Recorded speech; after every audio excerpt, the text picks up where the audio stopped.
আসসালামু আলাইকুম রহমতুল্লাহ। প্রিয় চতুর্থ শ্রেণীর শিক্ষার্থী বন্ধুরা, কেমন আছো সবাই? শিক্ষার্থী বন্ধুরা, এই ভিডিওতে আমরা তোমাদের বাংলা বইয়ের টুনুর কথা যে গল্পটি রয়েছে সেই গল্পটির অনুশীলনীমূলক যে কাজগুলো রয়েছে এখানে, সেই অনুশীলনীমূলক কাজগুলোর উত্তর আমি তোমাদের বলে দিব। তো আশা করছি ভিডিওটির শুরু থেকে শেষ পর্যন্ত তোমরা সাথে থাকবে।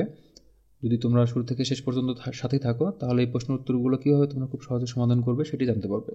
শিক্ষার্থী বন্ধুরা, 1 নম্বর যেটি বলেছে দেখো, যে শব্দগুলো পাঠ থেকে খুঁজে বের করি এবং অর্থ বলি। তোমরা এই শব্দগুলো অর্থাৎ ঘূর্ণিঝড়, গুণ টানা, দুর্ভিক্ষ, নবান্ন এবং বিদ্রোহী, এই 5টি শব্দ তোমরা তোমাদের যে পাঠ রয়েছে সেই পাঠ থেকে খুঁজে বের করবে এবং অর্থ বলবে। তো আমি আর খুঁজে বের করছি না, কিন্তু তোমাদের জন্য অর্থ বলে দিচ্ছি। শিক্ষার্থী বন্ধুরা দেখো, যে ঘূর্ণিঝড় শব্দের অর্থ যে প্রচণ্ড বেগে পাক খেতে খেতে এগিয়ে চলে এমন যে ঝড়, সেই ঝড়কে বলা হয় ঘূর্ণিঝড়। অর্থাৎ ঘুরতে ঘুরতে, ঠিক আছে, যে ঝড়গুলো হয় সেটাকে বলা হয় ঘূর্ণিঝড়।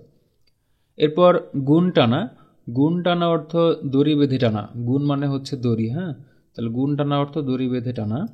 এরপর দুর্ভিক্ষ অর্থ প্রচণ্ড খাদ্যের অভাব। আসলে দুর্ভিক্ষ শব্দের অর্থ হচ্ছে মানে ভিক্ষার অভাব, ঠিক আছে। তো ভিক্ষার অভাব বলতে যখন মানে প্রচুর খাদ্যের অভাব, সেটাকে আমরা আসলে দুর্ভিক্ষ নামে জানি। এরপর নবান্ন অর্থ তোমরা জানো যে নতুন ধান কাটার পরে অগ্রহায়ণ মাসে অনুষ্ঠিত একটি উৎসব, এটিকে বলা হয় নবান্ন উৎসব। এরপর বিদ্রোহী অর্থ বিরোধিতা বা অভ্যুত্থান যেটি, সেটি। শিক্ষার্থী বন্ধুরা, এই ছিল তোমাদের 1 নম্বর যে প্রশ্নের উত্তর সেটি। শিক্ষার্থী বন্ধুরা, এরপর তোমাদের 2 নম্বরে দেখো রয়েছে যে শব্দ দিয়ে শূন্যস্থান পূরণ করি। তাহলে এখানে দেখো তোমাদের শব্দ দিয়ে শূন্যস্থান পূরণ যেটি রয়েছে, প্রথমে ক নম্বর, যে জয়নুলের বাড়ির পাশ দিয়ে ড্যাশ নদী বয়ে গেছে। তো তোমরা যদি খেয়াল করো তাহলে এটা হচ্ছে ব্রহ্মপুত্র নদী, তাই না? এরপর 1970 সালে তিনি 2টি বিখ্যাত ছবি আঁকেন, একটি হচ্ছে নবান্ন আর একটি হচ্ছে মনপুরা 70। এরপর গ নম্বর হচ্ছে মনপুরা 70 ছিল ড্যাশ ছবি, মনপুরা 70 হচ্ছে কি ঘূর্ণিঝড়ের ছবি, তাই না? এরপর ঘ নম্বর 1948 সালে ঢাকায় তিনি কি প্রতিষ্ঠা করেন? আর্ট স্কুল প্রতিষ্ঠা করেন। এরপর উম নম্বর যেটি, শিল্পাচার্য মৃত্যুবরণ করেন ড্যাশ সালে। তাহলে এখানে শুধু সালটা আমরা লিখব 1976 সালে, তাই না? শিক্ষার্থী বন্ধুরা, এরপর তোমাদের 3 নম্বর যেটি রয়েছে, যে জয়নুল আবেদিনের সংক্ষিপ্ত জীবনী রচনা করি। তো আমরা দেখো এখানে যে 7টি ক্রাইটেরিয়া রয়েছে, আমরা সেই 7টি ক্রাইটেরিয়া এভাবে লিখতে পারি। যে নাম হচ্ছে কি শিল্পাচার্য জয়নুল আবেদিন। এরপর জন্মসাল ও জন্মস্থান।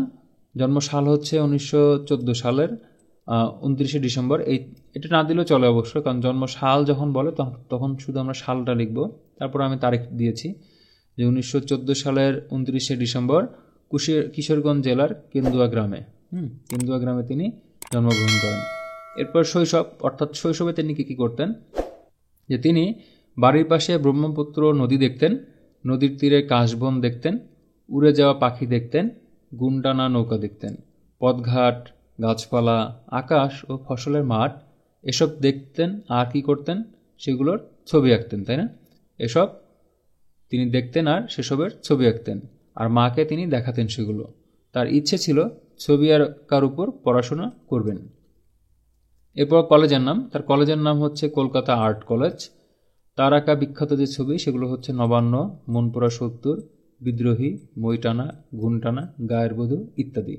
তোমরা এখানে অবশ্যই ইত্যাদিটা দিয়ে দিও, এটা দিলে ভালো হয়। এরপর তার গড়ে তোলা প্রতিষ্ঠান হচ্ছে ঢাকা আর্ট কলেজ। মানে প্রথমত তিনি যে একটা স্কুল প্রতিষ্ঠা করেন, পরবর্তীতে সেই স্কুলটাই কলেজে রূপান্তরিত হয় এবং সেই কলেজ পরবর্তীতে ঢাকা বিশ্ববিদ্যালয়ের চারুকলা ইনস্টিটিউট হয়। তো তার গড়ে তোলা প্রতিষ্ঠানের নাম দেওয়া আছে তোমাদের বইতে শুধু এটাই, ঢাকা আর্ট কলেজ। তো আমরা শুধু ঢাকা আর্ট কলেজটা দিব। এরপর মৃত্যুর তারিখ হচ্ছে 1976 সালের 28শে মে। ঠিক আছে শিক্ষার্থী বন্ধুরা, দেখেছো কতটা সহজ এগুলো? শিক্ষার্থী বন্ধুরা, এরপর দেখো যে বাম অংশের সঙ্গে ডান অংশ মিল করতে বলছে 4 নম্বরে। আমরা 4 নম্বরের উত্তরটা দেখব। 4 নম্বরের উত্তর কিন্তু খুবই সহজ, তোমরা জানো যে বাবা মা জয়নুলকে আদর করে কি ডাকতেন? টুনু বলে ডাকতেন, তাই না? এরপর জয়নুল কাউকে না বলে কলকাতায় যান কত বছর বয়সে? 16 বছর বয়সে। দেশে বড় রকমের দুর্ভিক্ষ হয় কত সালে? 1350 সালে। তার বিখ্যাত ছবি বিদ্রোহী, নবান্ন, মনপুরা, তাই না? এরপর ঢাকায় আর্ট স্কুল প্রতিষ্ঠা করেন কত সালে? 1948 সালে। তো শিক্ষার্থী বন্ধুরা, এই ছিল তোমাদের ডান অংশের সাথে বাম অংশের মিল করার উত্তর। আশা করি তোমরা খুব সহজে এটি বুঝতে পেরেছ। এরপর শিক্ষার্থী বন্ধুরা দেখো, তোমাদের বইয়ের 5 নম্বরে তোমাদের 5টা প্রশ্ন উত্তর দেওয়া আছে। ক নম্বরে বলেছে যে জয়নুল আবেদিনের জন্ম কোথায়। তাহলে দেখো, জয়নুল আবেদিনের জন্ম কোথায়, যে কিশোরগঞ্জ জেলার কেন্দুয়া গ্রামে। খুব সহজে তোমরা এটা অ্যান্সার করতে পারো এভাবে, যে জয়নুল আবেদিনের জন্ম কিশোরগঞ্জ জেলার কেন্দুয়া গ্রামে। এরপর খ নম্বর বলছে যে 1350 সালে জয়নুল কিসের ছবি আঁকেন। তাহলে 1350 সালে জয়নুল অনেক বড় দুর্ভিক্ষ হয়, তাই না? 1350 সালে অনেক বড় দুর্ভিক্ষ হয়, তিনি তখন দুর্ভিক্ষের ছবি আঁকেন। এভাবে কিন্তু তোমরা খ নম্বর প্রশ্ন উত্তর করতে পারো। এরপর গ নম্বর যেটি বলছে যে নবান্ন ছবিতে কি ফুটে উঠেছে। তো উত্তরটা এরকম হবে যে নবান্ন ছবিতে এদেশের গ্রাম বাংলার মানুষের জীবনযাত্রা ফুটে উঠেছে। এরপর ঘ নম্বর, কত সালে তিনি আর্ট স্কুলকে কলেজে রূপ দেন। কত সালে এটা, যে 1958 সালে জয়নুল আর্ট স্কুলকে ঢাকা আর্ট কলেজে রূপ দেন। এরপর ঙ নম্বর, জয়নুলের বিখ্যাত ছবিগুলো কি কি। উত্তর হচ্ছে এটা, যে জয়নুলের বিখ্যাত ছবিগুলো হলো নবান্ন, মনপুরা 70, বিদ্রোহী, মইটানা, গুনটানা, গায়ের বধূ ইত্যাদি। তো শিক্ষার্থী বন্ধুরা, এই ছিল তোমাদের 5টি প্রশ্নের উত্তর। আশা করি তোমরা এটা বুঝতে পেরেছ।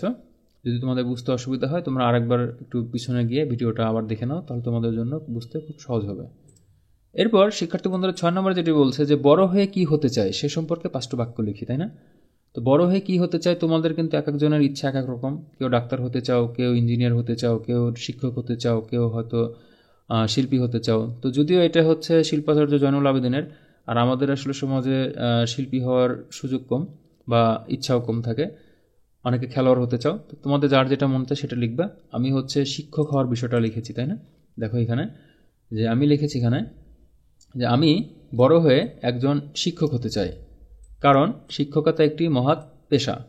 সমাজে সকলে একজন শিক্ষককে সম্মান করেন, তিনি শিক্ষার্থীদের নিকট অনুকরণীয়। একজন শিক্ষক একটি সমাজ পরিবর্তন করতে পারেন। তো শিক্ষার্থী বন্ধুরা, এভাবে তোমরা যে যেটা হতে চাও সেই পেশা সম্পর্কে 5টি বাক্য খুব সহজভাবে লিখে দিবে, তাহলে কিন্তু তোমাদের এটার উত্তর হয়ে যায়। শিক্ষার্থী বন্ধুরা, এই ছিল টুনুর গল্প। এটার অনুশীলনের যে প্রশ্ন উত্তরগুলো সেগুলো আশা করি তোমরা বুঝতে পেরেছ। পরের ভিডিওতে আমি তোমাদের নতুন যে কবিতাটি রয়েছে স্বাধীনতার সুখ রজনীকান্ত সেনের, সেটির অনুশীলনমূলক যে উত্তরগুলো রয়েছে সেটি আমি তোমাদের দিয়ে দিব। আশা করছি তোমরা এই ভিডিওটিতে লাইক দিয়ে চ্যানেলটিকে সাবস্ক্রাইব করে রাখবে, যাতে আমি এই যে তোমাদের এখানে নতুন যে ভিডিও অর্থাৎ স্বাধীনতার সুখ এটার নতুন ভিডিও আপলোড করার সাথে সাথে যেন তোমরা নোটিফিকেশন পেয়ে যাও। ধন্যবাদ সবাইকে। আসসালামু আলাইকুম।